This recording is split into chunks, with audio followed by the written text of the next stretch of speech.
I bought a house without telling my parents, without telling anyone really, because for once in my life I wanted something that was mine, untouched by their opinions, their constant meddling, their endless judgment. And yet the very first night, I went there to check on the place. The lights were on, the windows glowed, and I heard music and laughter spilling out onto the lawn as if it was some stranger's house party. Except when I pushed the door open, I froze, because it wasn't strangers at all. It was my family, my parents and siblings and even my cousins gathered around in my living room, clinking glasses and dancing in the kitchen, celebrating something they hadn't even invited me to. In the house I had worked for, paid for, signed for in secret, because I thought keeping it hidden was the only way to protect it, the only way to protect myself. But now here they were, already inside, already claiming it like it was theirs, like I had never existed. So I pulled out my phone, my hands trembling, and I called. Because if they thought they could erase me from my own home, they were about to find out just how wrong they were.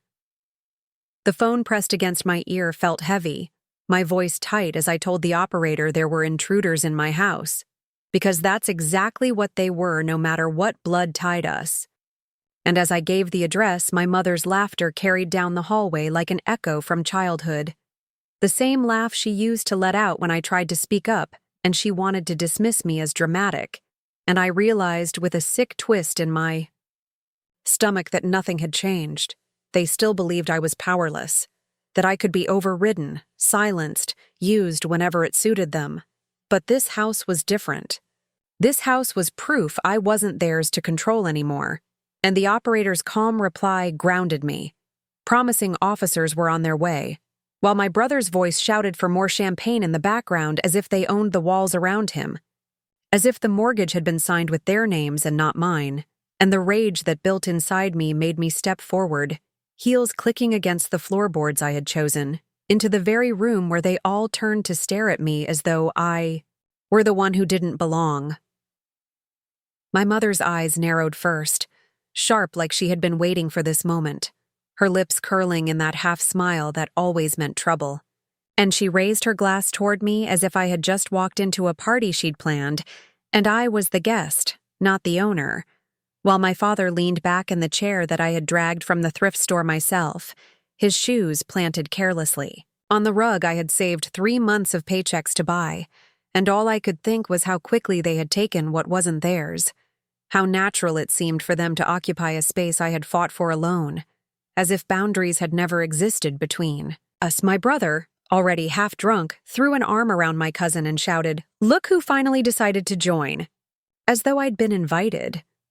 As though they had extended me some generous courtesy by holding this secret celebration in my name.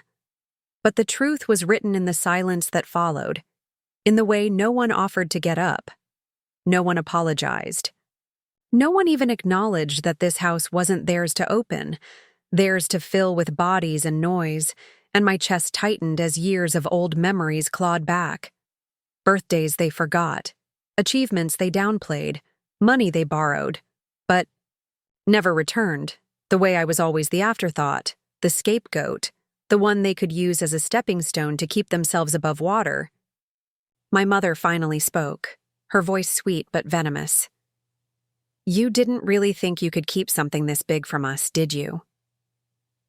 And the room burst into chuckles like it was a punchline, like the very idea that I could build a life outside their grip was a joke to be laughed at. And in that moment, with my phone still in my hand and the police already on their way, I knew I wasn't just confronting them about trespassing. I was confronting decades of being invisible, erased, and now it was my turn to decide if I would vanish again, or stand so firmly that they would never be able to step over me without consequence. The music thudded low from the Bluetooth speaker on the counter, bass vibrating through the very walls I had just painted last week, and I stood there cataloging every violation. The fridge door wide open, bottles of my wine emptied on the counter, shoes scuffing the hardwood I had paid extra to have refinished, greasy fingerprints along the banister where they had rushed upstairs as if the whole place were a playground. And the surreal weight of it pressed into me, how fast they had turned something sacred into their stage. My aunt leaned across the island, already filling plates with food she hadn't brought, humming like she was at her own kitchen table, and I realized they hadn't come to support me. They hadn't come to celebrate me.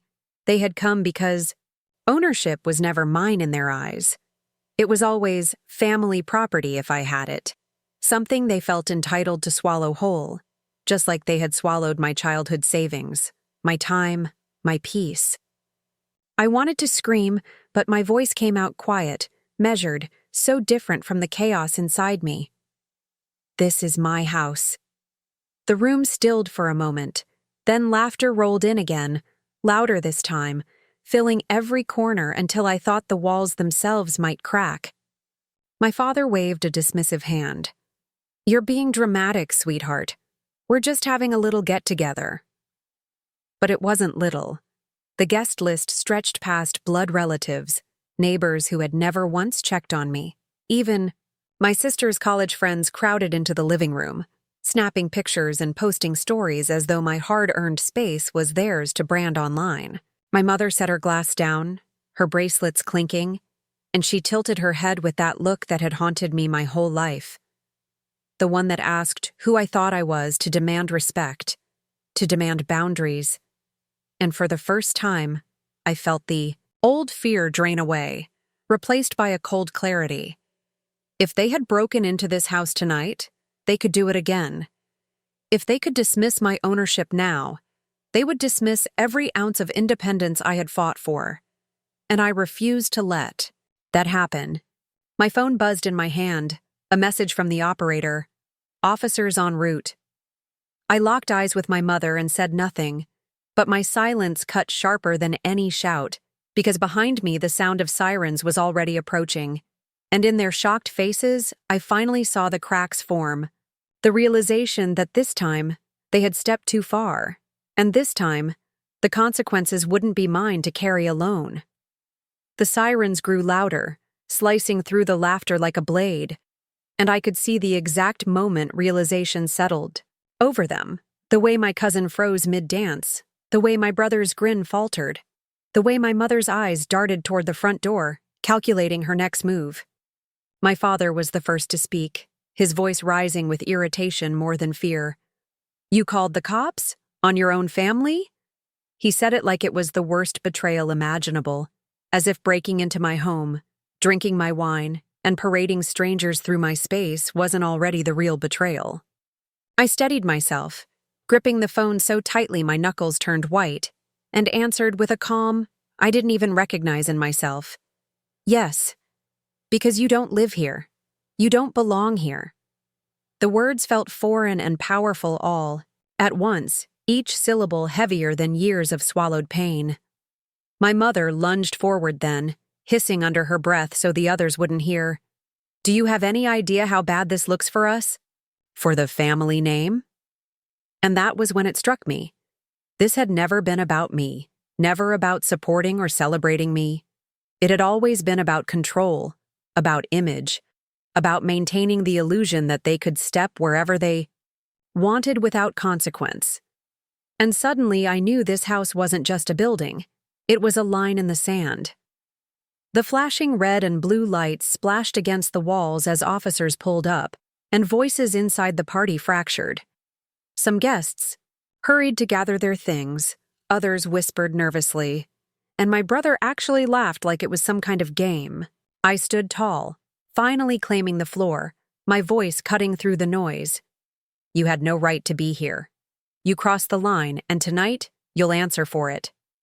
The knock on the door followed instantly, firm and final, and when the officers stepped inside, silence dropped heavy over the room, everyone waiting to see whether I would flinch or fold. But I didn't. I held my ground, and for the first time in my life, I was the one dictating what happened next. The officers stepped into the living room, their flashlights sweeping across stunned faces, and I caught the flicker of embarrassment in my father's posture as he straightened his shirt, suddenly trying to look respectable, suddenly aware that this wasn't just family drama anymore. This was trespassing. This was breaking and entering. This was a crime. One officer, a tall woman with sharp eyes, turned to me first, her voice steady. "You're the homeowner?" I nodded, handing her my license and the deed papers I had tucked into my bag days ago out of paranoia, almost as if I had known this moment might come. And when she compared my name on the documents to the address she had been given, she gave a small nod that told me she believed me instantly. My mother tried to cut in, her voice sugary and false. "Officer, this is just a misunderstanding. We're family. We were only—" But the officer raised a hand, silencing her with professional precision, and asked instead, "Did you give them permission to be here?" The air thickened, every eye in the room darting to me, waiting for me to cave, to say something that would let them slip away without shame. But I didn't. I looked directly at the officer and said, "No. They broke in. They are not welcome." The words landed heavy, final, and the ripple they caused across the faces of my relatives was priceless. Shock, anger, disbelief that I could finally side against them openly. My brother barked out a laugh, loud and cruel. "You're really doing this? To your own blood?" But his voice cracked just enough to betray his fear, and I stared at him without blinking. Blood doesn't give you a free pass to steal from me.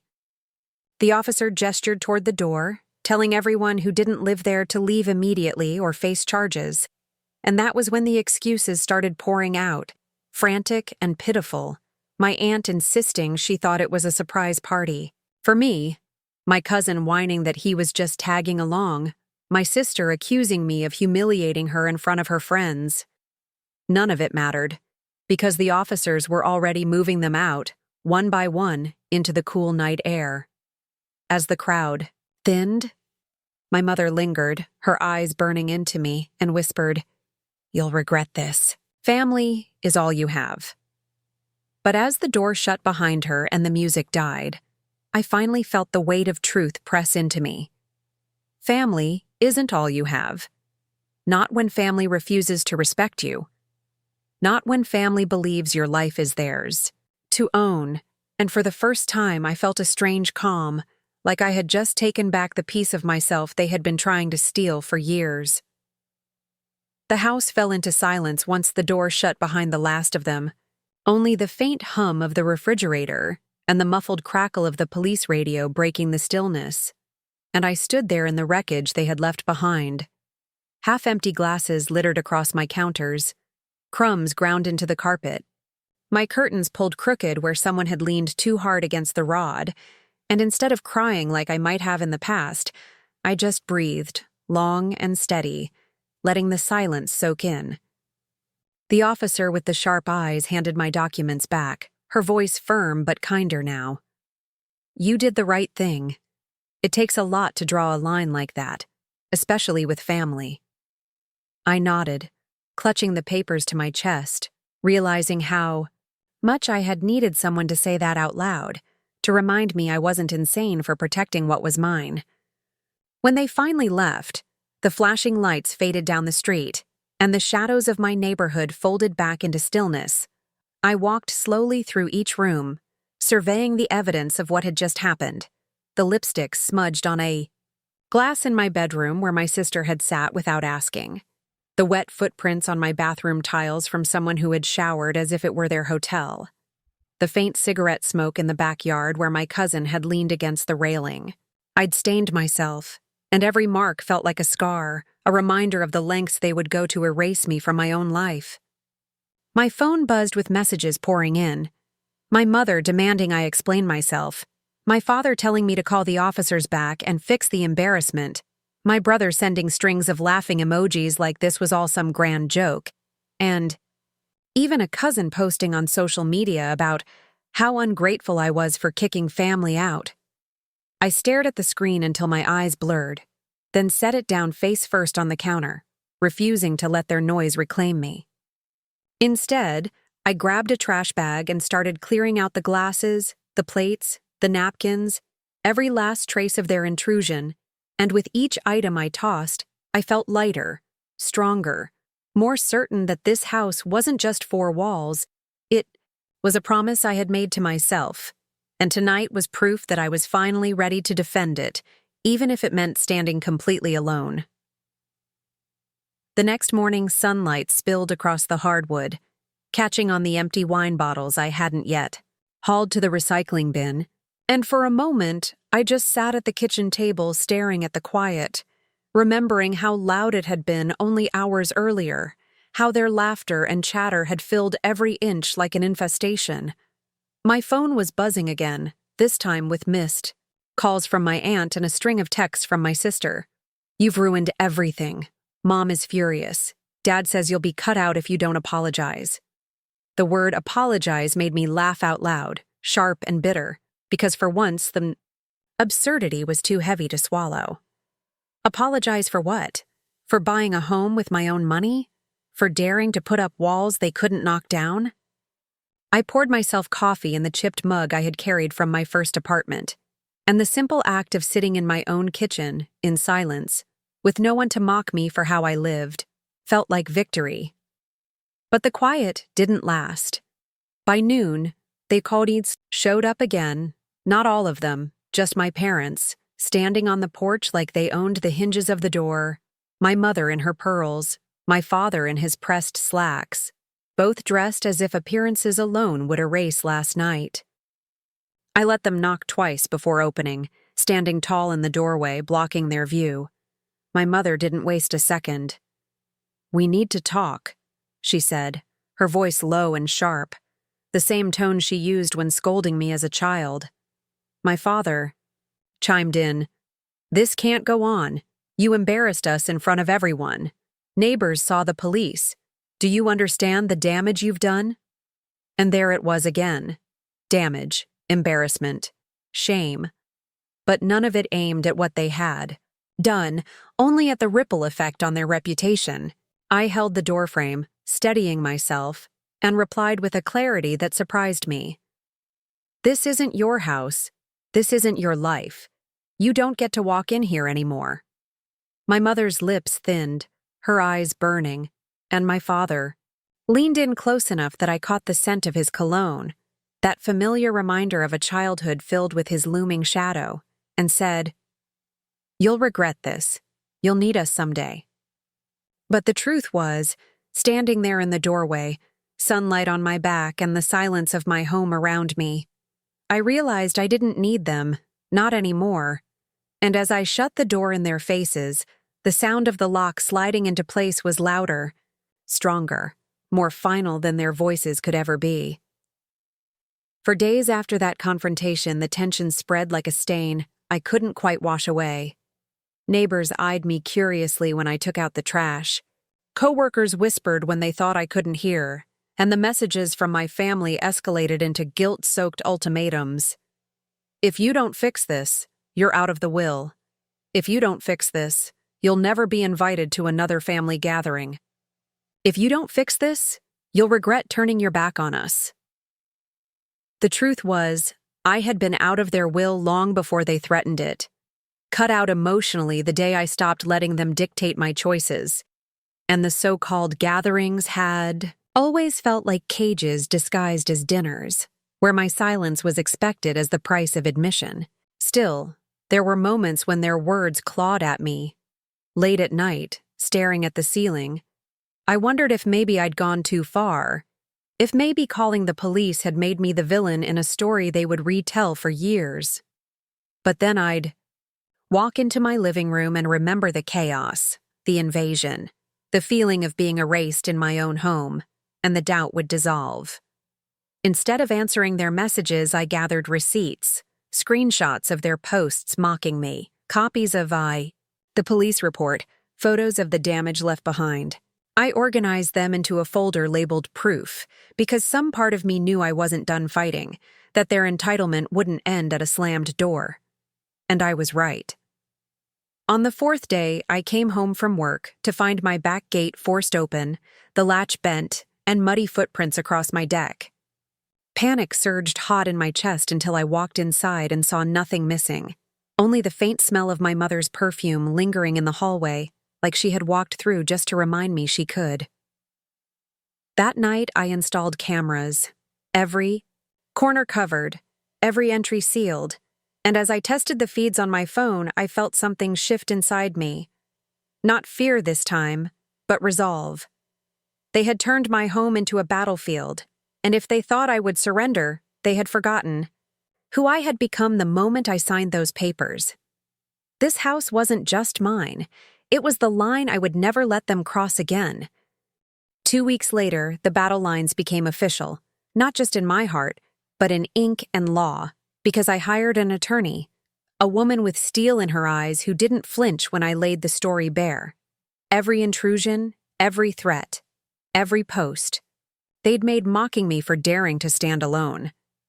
She skimmed the folder I handed her, tapping her pen against the desk with a rhythm that made me feel like each beat was one more nail sealing the coffin of their entitlement. "You have more than enough," she said. "Trespassing, harassment, even defamation if you want to push it." The word harassment cracked something open in me because I realized that's what my whole life had been.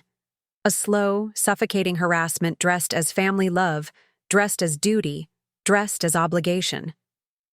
The next day, cease and desist letters went out, every line drafted with the precision of someone who had heard this story before, who knew exactly how families like mine tried to twist love into ownership. My father called immediately, his voice booming through the phone like thunder, but I let it go to voicemail, listening later only to hear him sputter about loyalty, about betrayal, about how I was destroying everything they'd built. Built? The only thing they had ever built was a system where my needs were disposable.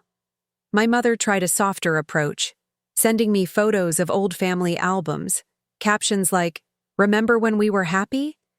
But even in those pictures I could see it now, the way I was shoved to the edge, the way my smile looked forced, the way my achievements were drowned under theirs. I didn't respond. Instead, I doubled down, adding a security system linked directly to local law enforcement, posting signs on my lawn that made the boundary impossible to ignore. Word spread fast through the neighborhood, faster than I expected, and suddenly people I barely knew were stopping me in the grocery store to whisper, "Good for you.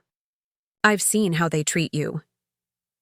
It was like stepping into sunlight after years underground, realizing others had noticed all along but waited for me to claim my power before they spoke. At night, when the cameras pinged with motion and I saw their car circling the block, I didn't panic. I documented, I archived, I built a case brick by brick, and for the first time, I wasn't the one living in fear of consequences. They were. And though they hadn't admitted it yet, I knew they felt it. Because silence had begun to creep into their messages, a silence louder than any threat, a silence that told me they finally understood this wasn't a fight they could win by shouting me down. The silence lasted just long enough to make me wonder if maybe, finally, they were finished. If the cease and desist had landed, if the sight of uniformed officers at my door had finally shaken them into retreat. But then came the letter. Not handwritten, not a card slid into my mailbox, but a thick white envelope delivered by certified mail, my parents' names stamped across the top with the smug boldness of people who still believed paperwork could scare me back into line. Inside was their claim that the house wasn't truly mine, that since they had raised me, supported me, invested in me, I owed it to the family, that it was community property in spirit, if not in law. I laughed, bitter and low, because it was the same script they'd always used, just typed and notarized this time. My attorney read it with one eyebrow arched, then slid it back across her desk like it was a child's prank. "They have no case," she said, and her calm certainty steadied me more than she knew. But I also knew my family. They weren't going to stop at letters. Sure enough, a week later they tried again. This time showing up during an open house I hosted for neighbors and colleagues, barging in as if invited, my mother sweeping across the living room with that stage-ready smile while my father cornered, me in the kitchen hissing about how shameful it was to air dirty laundry. They wanted witnesses, an audience to shame me into folding, but what they didn't realize was that their performance only confirmed everything I'd told the officers, everything I'd told my lawyer. I didn't raise my voice. I didn't cry. I simply pulled out my phone, hit record, and said loudly enough for everyone to hear, "You are trespassing. Leave now, or the police will be called again." The room went still. My mother's smile cracked. My father's face reddened. And when the first neighbor cleared his throat and said, "You heard her. This isn't your place," something shifted permanently. They left in a storm of mutters and slammed doors, but not before my mother spat one last line over her shoulder. "You'll end up alone, and when you do, don't come running back." Alone. The word echoed long after the door shut, but instead of wounding me, it hardened into something else. Because the truth was, I wasn't alone. I had neighbors who saw me, a lawyer who fought for me, even officers who treated me with more respect than my own blood ever had. And as I walked through my house that night, recording the silence, the safety, the proof of my own survival, I realized being alone wasn't the punishment she thought it was. It was freedom. By the time the court date arrived, because yes, of course it went that far, I wasn't shaking anymore. I walked into that courthouse in a tailored blazer I'd saved for months to buy, papers tucked neatly into a folder, my attorney by my side. And when I saw my parents across the room, I almost laughed. My father stiff in a suit he hadn't fit into since the 90s. My mother with pearls gleaming against a face drawn tight with fury, both flanked by a lawyer who looked as tired as I used to feel. They filed a petition claiming emotional investment and familial contribution to my success. Like every scraped-together paycheck, every late-night shift, every sacrifice I had made to afford this home had been theirs, like I hadn't. Clawed my way here alone. The judge, a woman with lines of both age and wisdom etched across her face, asked for my documentation. And as I slid forward, the deed, the mortgage statements, the police reports, even the cease and desist letters, I watched my parents' expressions falter. My attorney spoke clearly, her words slicing clean. This house was purchased solely by my client, financed solely by my client, and any claims otherwise are not only baseless, but an attempt to intimidate and harass. My father interrupted, his voice booming in the echoing chamber. "She wouldn't even exist without us. Doesn't that count for something?" The judge didn't even blink. Parenting is not a loan to be repaid. It is a duty, one you chose. The law does not recognize ownership of your adult child's property. My mother gasped, clutching her pearls as though the statement had struck her physically. And for the first time in my life, I saw them cornered by someone who couldn't be manipulated, couldn't be shamed into silence. The gavel came down, the petition dismissed with prejudice, meaning they couldn't refile, couldn't drag me back into this same war under a new disguise. When we stepped out into the hallway, their lawyer gone, my mother spat words like venom. "You've destroyed this family." I met her eyes steadily and replied, "No, you destroyed it when you stopped seeing me as part of it." And then I walked away, heels echoing against the marble, each step heavier with the weight of freedom I had never known until that moment. Freedom tasted strange at first, almost too quiet, almost too steady, like standing on a dock after years of stormy seas, and for weeks after the court ruling, I found myself waiting for the next strike, the next ambush, the next late-night phone call that would pull me back into the undertow. But none came. Instead, there was only silence, broken by the occasional social media post I stumbled across. My cousins painting me as ungrateful, my sister posting cryptic quotes about betrayal, my mother's endless stream of curated photos pretending everything was perfect. It should have stung, but instead it read like fiction, like they were characters in a story I had finally stopped starring in. Meanwhile, my own life expanded in ways I hadn't imagined. I started hosting small dinners in my home. Not parties, not chaotic crowds, but intimate evenings with colleagues and new friends who laughed without malice, who asked about me without waiting to twist my answers. My house began to feel lived in, not invaded, the walls echoing with my choice of music, the shelves filling with books I loved instead of gifts I didn't want. Still, the habits of old wounds ran deep. One night, as I sat on the back deck with a glass of wine, my security camera pinged, and for a moment my stomach clenched in the old familiar way. But when I opened the feed, all I saw was a stray cat weaving between the railing posts, pausing to stare into the lens before curling up on the mat by the door. I laughed softly, the tension dissolving, and thought about how that small, quiet creature had more respect for my boundaries than my entire family ever had. I decided then to adopt it, to give it a name, to let it be the companion that slipped into my life without force or demand. I called it Haven, because that's what I had built for myself, something safe, something wholly mine. And as the weeks stretched into months, as the texts slowed, as even the online jabs dulled into silence, I realized the real victory wasn't in the courtroom or in slamming the door shut.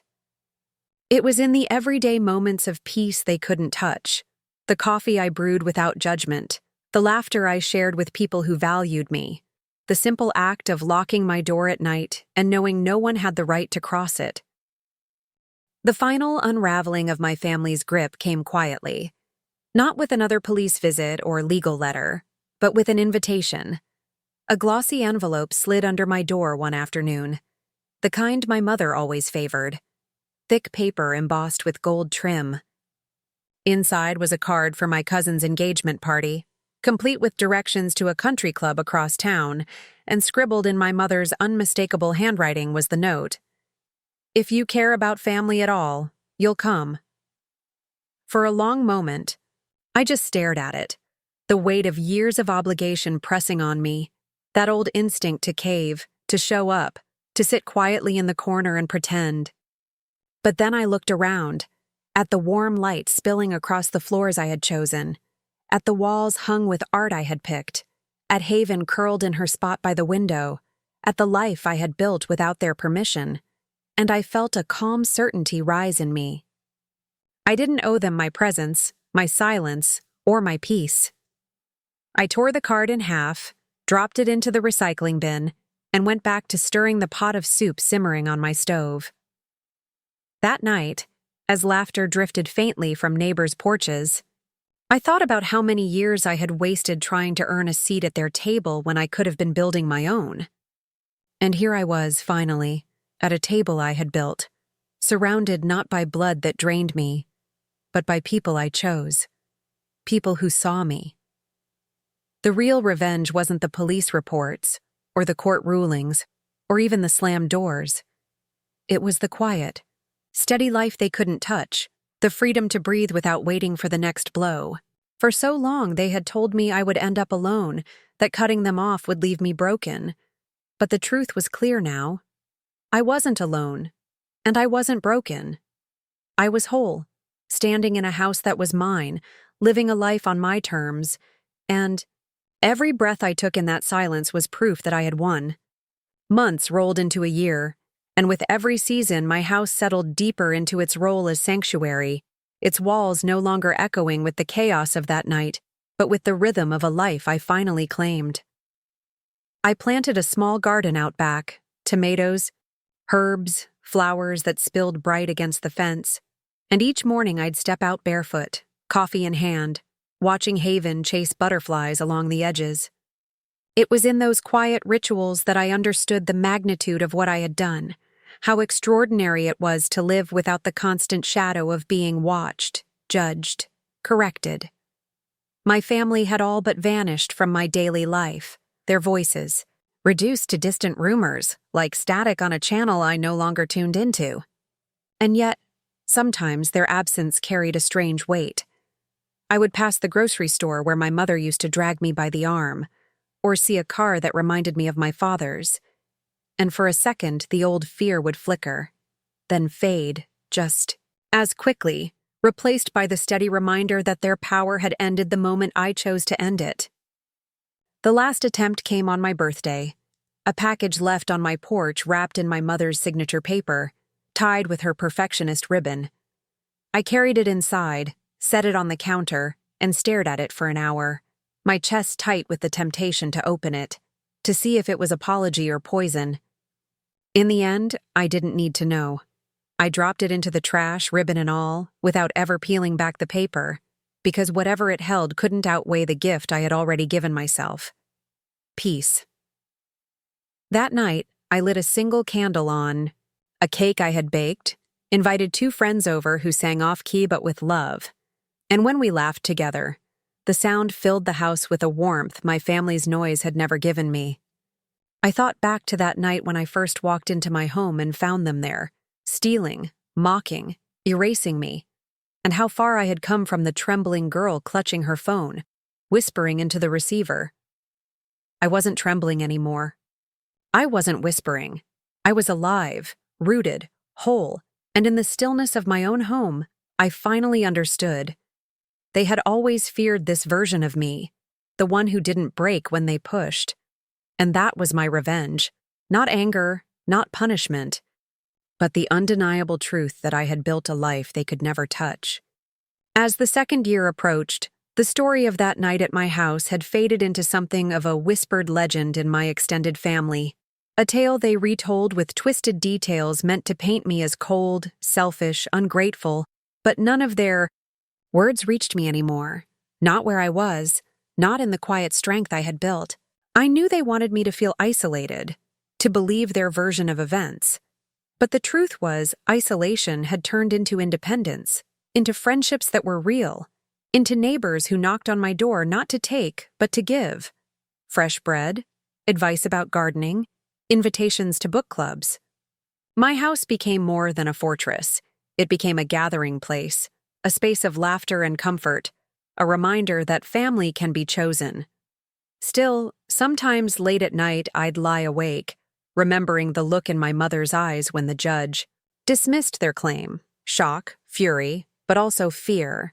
The kind of fear that comes when you realize your power over someone has finally snapped.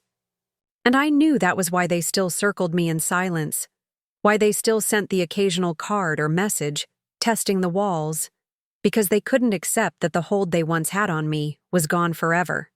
One afternoon, I received an email from a distant cousin, someone who had never spoken to me directly before, and in it she wrote, "You don't know me well, but I want to thank you.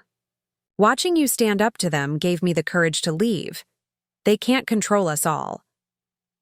I stared at those words for a long time, realizing my choice hadn't just changed my life. It had rippled outward, breaking cracks in the family's carefully curated system of fear and control. Maybe that was the ultimate revenge, not just freeing myself, but showing others that escape was possible, that survival wasn't betrayal, it was bravery.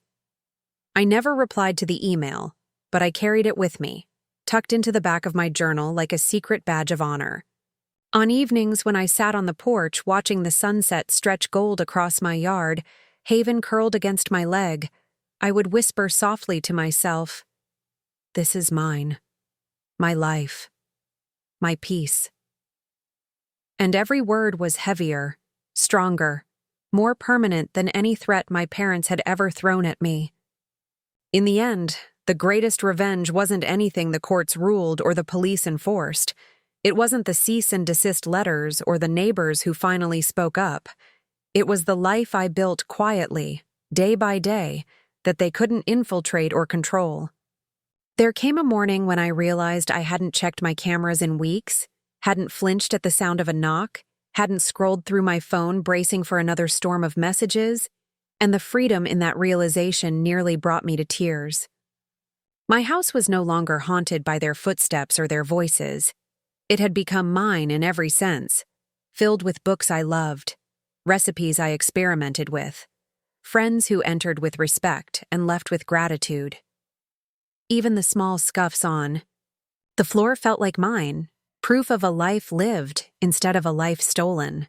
On the anniversary of the night I found them inside, I poured myself a glass of wine and sat in the living room, the same spot where my brother had once raised his glass in mockery, and I toasted to myself, to the woman who had finally stopped shrinking, finally stopped apologizing for existing. I thought about my mother's last words, that I would end up alone, and I laughed because she had been wrong. Utterly wrong. Alone is when you live surrounded by people who erase you. What I had now wasn't loneliness. It was solitude chosen, enriched by those I invited, strengthened by the boundaries I held. The scars they left would always be there, the memories of being dismissed, invaded, stolen from. But scars aren't weakness. They're proof of healing, proof that something tried to break me and failed. As the candlelight flickered against the walls, I whispered one last line into the silence, not for them but for myself.